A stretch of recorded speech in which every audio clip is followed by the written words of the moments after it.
नमस्कार 99 न्यूज के इस बुलेटिन में आपका स्वागत है। मैं हूं तबरेज अनवर। झारखंड हाई कोर्ट से गोड्डा सांसद निशिकांत दुबे की पत्नी अनामिका गौतम को बड़ी राहत मिली है। जस्टिस आनंद सेन की अदालत ने जमीन खरीद से जुड़े मामले में दर्ज प्राथमिकी को निरस्त कर दिया है। देवघर में एक जमीन की खरीद मामले में उनके विरुद्ध प्राथमिकी दर्ज की गई थी, जिसे निरस्त करने की मांग को लेकर हाई कोर्ट में याचिका दाखिल की गई थी। पूर्व में सभी पक्षों की बहस पूरी होने के बाद अदालत ने इस मामले पर फैसला सुरक्षित रख लिया था। आज अदालत ने फैसला सुनाते हुए उनके खिलाफ दर्ज प्राथमिकी निरस्त करने का आदेश दिया। ईसीएल मुगमा क्षेत्र के हरिजाम कोलियारी कार्यालय के नज़दीक 7 करोड़ 30 लाख की लागत से बने डीएवी स्कूल भवन का उद्घाटन ईसीएल मुख्यालय के निदेशक परवीन कांत ने फीता काट कर किया। महाप्रबंधक बीसी सिंह ने कहा है कि स्कूल भवन निर्माण में 7 करोड़ 30 लाख की खर्च आई है। भवन निर्माण में ईसीएल का काफ़ी सराहनीय सहयोग रहा। इस दौरान स्कूल के छात्र छात्राओं ने सांस्कृतिक कार्यक्रम भी पेश किए।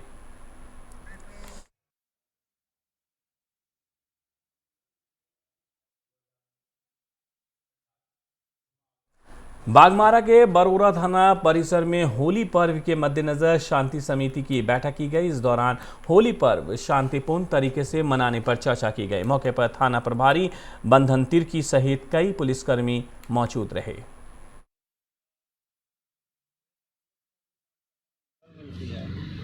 जो कैसे बनाना है शांतिपूर्ण ढंग से, ये मैं आप लोगों को भी चाहता हूँ कि आप जाके अपने लोगों को समझाएं इस बारे में। किसी भी तरह की अनहोनी घटना ना हो, इस तरह का अपने समाज को बनाएं। और अब रही बात हमारे दिशा निर्देश की, तो शराब पे तो कंट्रोल होगी। हम लोग इसमें चिन्हित भी कर रहे हैं कुछ लोगों को कहाँ कहाँ शराब ये बनती है, इसमें लोग चिन्हित कर रहे हैं, उसमें तुरंत त्वरित कार्रवाई की जाएगी।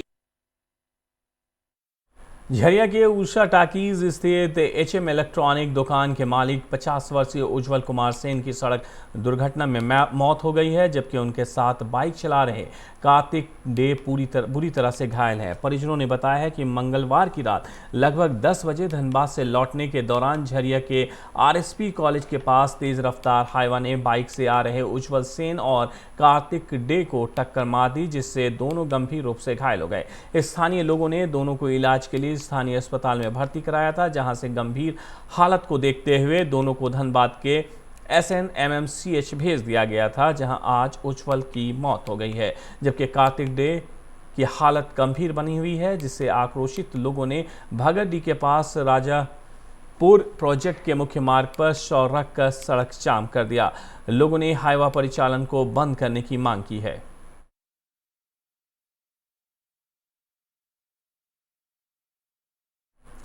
LIC के विभिन्न संगठन द्वारा बनाए गए संयुक्त मोर्चा द्वारा भारत सरकार द्वारा LIC में IPO लाने, बीमा क्षेत्र में FDI की सीमा में वृद्धि करने और वेतन पुनरीक्षण में अत्यधिक देरी होने के विरोध में LIC में देश भर में हड़ताल की गई है। धनबाद जिले के LIC 8 शाखाएं आज बंद रही। हड़ताल को सफल बनाने के लिए दिन के 1:30 बजे जिला परिषद मैदान से रणधीर वर्मा चौक तक जुलूस भी निकाला गया और आम सभा की गई, जिसमें जिले के सभी मजदूर संगठनों का पूरी तरह से सहयोग रहा।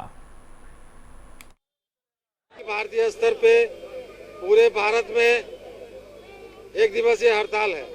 इसमें joint front of union LIC का, इसमें क्लास 1 फेडरेशन AIA और डेवलपमेंट ऑफिसर का यूनियन शामिल है।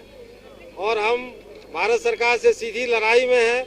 LIC का IPO लाना इस देश के वित्तीय सुरक्षा कवच में छेद करने के जैसा है, और संसद में झूठ बोलने से नहीं चलेगा कि LIC का प्राइवेटाइजेशन नहीं होगा। जहाज में एक छेद करना, लीकेज करना होता है, और LIC इस देश का वित्तीय रक्षक है। LIC ऐसे संस्थान में IPO लाके उसमें छेद करना या निजीकरण को बढ़ावा देगा और देश के बचत को निजी हाथों में देने का रास्ता खोलेगा। इसीलिए LIC सरायकेला के गम्हरिया के ब्रह्म साधना शमशान काली मंदिर दुग्धा फुटबॉल मैदान में 8 दिवसीय श्रीमद् भगवत ज्ञान यज्ञ का आयोजन किया गया, जिसमें स्वामी निगमानंद सरस्वती महाराज के नेतृत्व में वृंदावन धाम से आए कथा व्यास देवव्रत शुक्ल और नैमिषारण्य तीर्थ स्थल सीतापुर के आचार्य सूरज शुक्ल की उपस्थिति में कथा की शुरुआत की गई और शोभा यात्रा के साथ यात्रा भी निकाली गई, जिसमें 200 महिलाओं ने संजय नदी से कलश जल भरकर यज्ञ स्थल तक पहुंची। 19 से 25 मार्च तक होने वाले इस आयोजन में कथा और रासलीला का भी आयोजन होगा। 25 मार्च को पूर्वाहुति और भंडार के साथ यज्ञ की समाप्ति होगी। श्रीमद् भागवत पुराण की कथा का आयोजन किया गया है, साथ में रासलीला भी है। पूर्ण रूप से ये कार्यक्रम धार्मिक अनुष्ठान है और यहाँ पर लोगों में हिंदुत्व और अपने संस्कारों को जागृत करने का प्रयास किया जा रहा है। मार्मिक भागवत कथा का मंचन किया जाएगा, लोग श्रवण कर सकते हैं। हमारे व्यास जी वृंदावन से आए हैं, वो आप लोग को सबको मार्मिक भागवत का श्रवण कराएंगे। उसके पश्चात वृंदावन से आई रासलीला मंडली पूर्ण रूप से आपको उसका चित्रण प्रस्तुत करेगी। देश के प्रधानमंत्री नरेंद्र मोदी ने सभी राज्यों के मुख्यमंत्री से बात कर कोरोना वायरस को लेकर जारी गाइडलाइन को कड़ाई से पालन करने की अपील की है, जबकि धनबाद में भाजपा के ही कार्यकर्ता बिना मास्क लगा रहे। उन्हें देखकर ऐसा प्रतीत हुआ मानो देश से कोरोना का पूरी तरह सफाया हो गया है। हमारे संवाददाता ने धनबाद के सदर अस्पताल में भाजपा द्वारा लगाए गए कोविड-19 वैक्सीनेशन सहयोग शिविर का जायजा लिया, तो वहां भाजपा कार्यकर्ता कोरोना के एहतियात को लेकर भले ही दूसरों को नसीहत देते दिखे, लेकिन खुद मास्क और सुरक्षा एहतियातों की धज्जियां उड़ाते पाए गए। जब बिना मास्क के वहां मौजूद भाजपा के महानगर अध्यक्ष चंद्रशेखर सिंह से पूछा गया तो उन्होंने कहा कि भाजपा कार्यकर्ता पूरी तरह कोरोना के संक्रमण से बचाव के लिए एहतियात बरत रहे हैं। सभी लोग मास्क लगा रहे हैं, जबकि वहां पर कैमरे की नज़र में नज़ारा कुछ और ही था। इतना ही नहीं, रणधीर वर्मा चौक स्थित धरना स्थल पर भी आज भाजपा रोजगार समेत कई मुद्दों को लेकर धरना दे रही थी। उसमें भी भाजपा कार्यकर्ताओं के चेहरे पर मास्क नजर नहीं आ रहे थे। सवाल पूछे जाने पर आनन फानन में लोग अपने मुंह को ढकते नजर आ गए। लेकिन इतना ही में बड़ा सवाल ख़त्म नहीं होता है। जब रैलियां होती हैं तो वहां पर भी जो लोग सुनने के लिए आते हैं उनमें से बहुत कम ही लोग होते हैं जो मास्क लगा करके आते हैं। और जब कोरोना जैसे महाकाल में बिहार में चुनाव हुआ, अब झारखंड में चुनाव होने जा रहा है, तो उस वक्त जब चाहे देश के प्रधानमंत्री हो चाहे दूसरे नेता हो, जब अपने भाषण देते हैं तो उन्हें शायद दिखना भी चाहिए कि जब उनको सुनने के लिए जो लोग आते हैं वो बहुत कम ही मास्क लगा करके रखते हैं। लेकिन फिलहाल बताना चाहेंगे कि जिस तरह से कोरोना तेज़ी से बढ़ रहा है, फिर से एक बार हम आपको और हमें सचेत रहना होगा। सरकार के गाइडलाइन को और कोरोना नहीं फैले इसके लिए प्रयत्नशील रहते भी हैं और निश्चित रूप से यह गाइडलाइन आया है। अब हम अपने सभी कार्यकर्ताओं से आह्वान करेंगे कि निश्चित रूप से कोरोना गाइडलाइन का पालन करें। लेकिन यहाँ कोई भी व्यक्ति जो है मास्क लगाए हुए नहीं है। लगा लेंगे, नहीं कुछ लोगों ने लगाया है किया है। उसी रूप में आज पूरे झारखंड में भारतीय जनता युवा मोर्चा प्रत्येक जिला में आज धरना के माध्यम से हम लोग हेमंत सोरेन को चेतावनी देना चाहते हैं कि हेमंत सोरेन होश में आओ, क्योंकि जो तुमने वादा युवाओं के साथ किया, जो युवाओं के साथ विश्वासघात किया है, उसके स्वरूप युवा जाग चुकी है। अब तुम्हारा तख्ता बदलने वाला है। युवा मोर्चा के तमाम कार्यकर्ता कमर कस चुके हैं और तुमको यहाँ से इस रात से बेदखल करने के लिए युवा मोर्चा तैयार है। क्या कर रहे हैं आज हम लोग युवा मोर्चा के तमाम कार्यकर्ता धनबाद महानगर में आज हम धरना के माध्यम से संकेत दे रहे हैं। युवाओं के जो वादा किया है रोजगार के विषय में, उसको रोजगार तुरंत दो। अगर नहीं हुआ।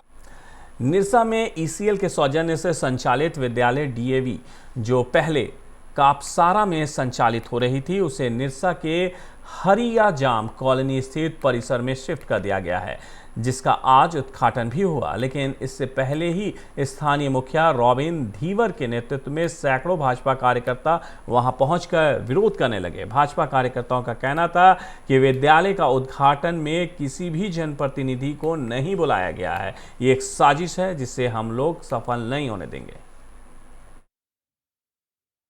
बहुत खुश है कि हमारे यहाँ एक आपका विद्यालय का उद्घाटन हो रहा है। साथ साथ हम लोग का दुख है कि यहाँ का जनप्रतिनिधि जो विधायक जी है, हमारे यहाँ स्थानीय मुखिया लोग हैं, जो भी जितना भी जनप्रतिनिधि है उसका प्रोटोकॉल में है कि उसका आमंत्रण होना चाहिए।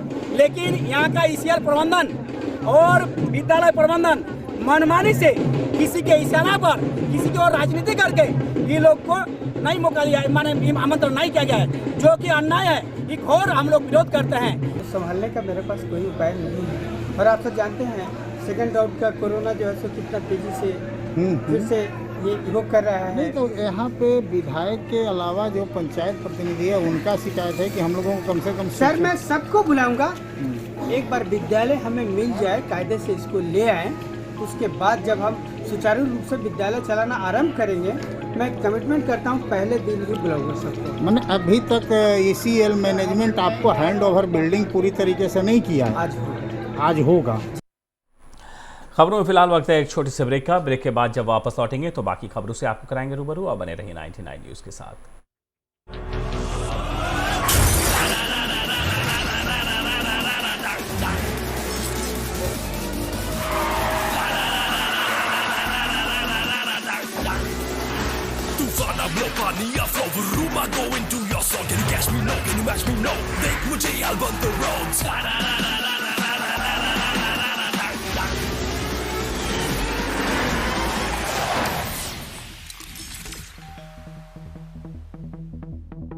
Hi. You're early. I know. XUV 300. Authorised dealer model fuels, Dhanbad, Bokaro, Giridih. आप इस नंबर पर संपर्क कर सकते हैं 8929207235, 8929207236, 9711355896।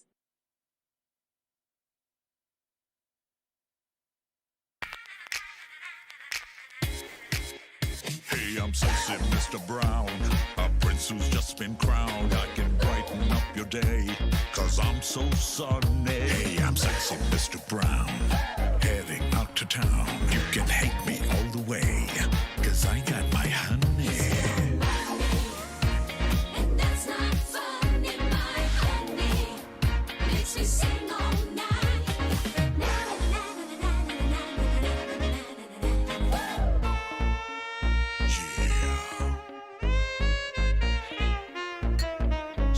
Mr. Brown.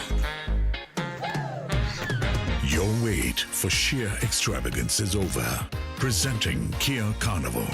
Bookings open. जय TMT, भरोसा अटूट एवं सुरक्षित निर्माण का।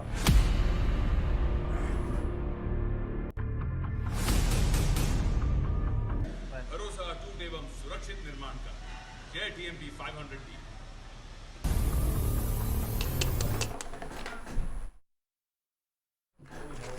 ब्रेक के बाद बुलेटिन में आपका एक बार फिर से स्वागत है। बढ़ते हैं अगली खबर की तरफ। निरसा के ग्यारकुंड उत्तर पंचायत भवन में मुफ्त नेत्र जांच और ऑपरेशन शिविर लगाया गया, जिसमें नेताजी नेत्र अस्पताल से आए चिकित्सकों ने 69 मरीजों के नेत्र जांच किए। जांच के बाद सभी को उचित सलाह और मुफ्त दवा भी दी गई। वहीं मोतियाबिंद से ग्रसित पाए गए 20 मरीजों को निःशुल्क ऑपरेशन के लिए नेताजी नेत्र अस्पताल रामचंद्रपुर ले जाया गया, जहां उनका ऑपरेशन कर वापस पहुंचा दिया जाएगा।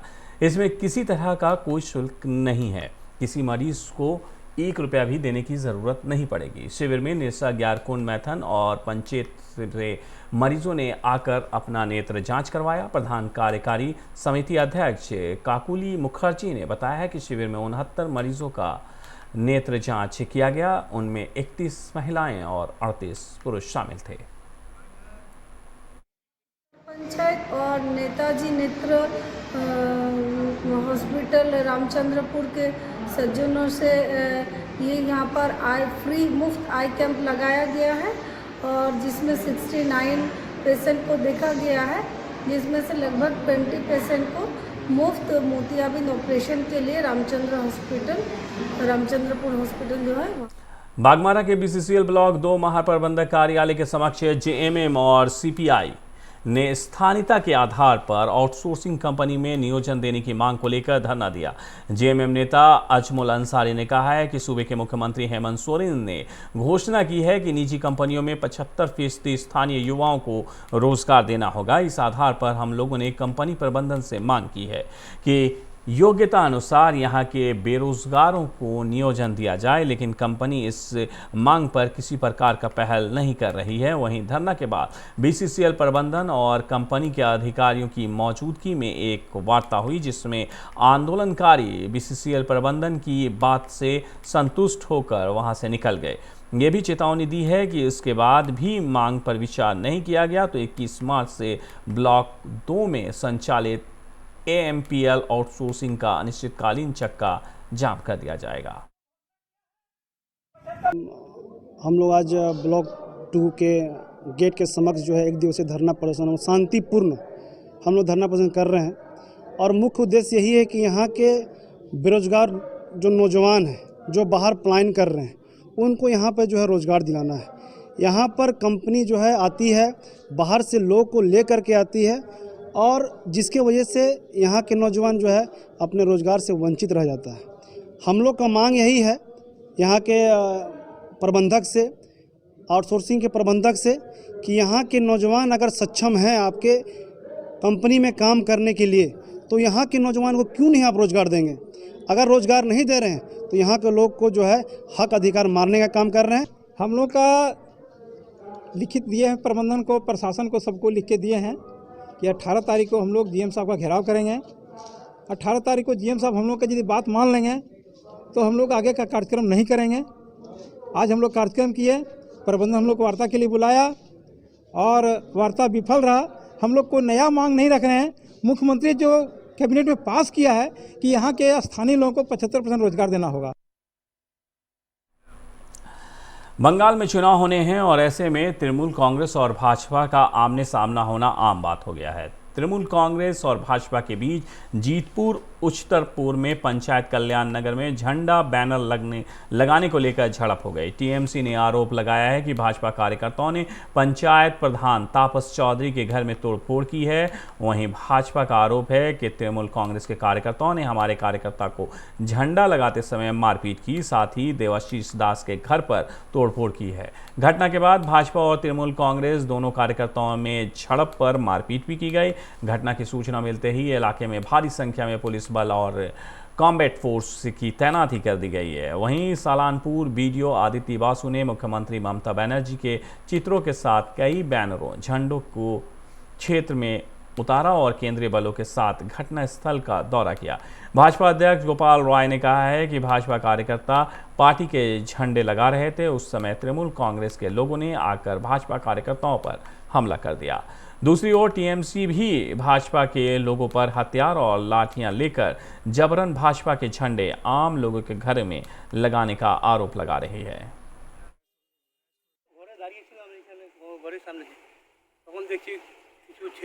অনেক ছেলে লাঠি শাবল তীর ধনুক নিয়ে তারপর সে বাড়ি মানে চিল্লা করতে করতে জয় শ্রীরাম উপর গিয়ারবার থেকে টাঙিয়ে আসছিলাম ব্যানার ফ্যানার সব কিছু। যখন আমরা কোলাঙ্গাম পুজো মণ্ডপের এখানটা কোলাঙ্গাম 5 নম্বর পুজো মণ্ডপের এখানটা আসি, সেখানটা আমরা একটা ফ্ল্যাগ টাঙাবার পর এই বিধানসভা ভোট চলে এসেছে, সেই জন্য আমরা বিধানসভা ভোটের জন্য আমরা এলাকায় ঝান্ডা দিয়ে সাজাচ্ছিলাম। আমাদের কিছু ছেলে এই ছেলেগুলো সাজাচ্ছিল, টিএমসির কিছু ছেলে এসে এদেরকে চট থাপ্পড় শুরু করে, মারতে শুরু করে দেয়। এরা বারণ করে, দাদা মারছো কেন? বোঝানো গেছিলাম ওই 11টা-12টা নাগাদ, তখন পঞ্চায়েতে একটা ফোন আসে যে কিছু পাবলিক ফোন করে যে থেকে এসছে, এসে প্রত্যেকটা বাড়িতে জোর জবরদস্তি ঝান্ডা লাগাচ্ছে এবং তাদেরকে প্রতিবাদ করতে গেলে তারা অস্ত্রফস্ত্র নানা রকম দোকানের দিকে দেখাচ্ছে। এবং আমি তখন এমসিসি টিম এবং পুলিশকে খবর দিই। খবর দেওয়ার পর পুলিশও আসে এবং আমি 99 न्यूज़ के इस बुलेटिन में मेरे साथ इतना ही। मुझे दीजिए इजाज़त। अपना बहुत ख्याल रखिएगा। नमस्कार।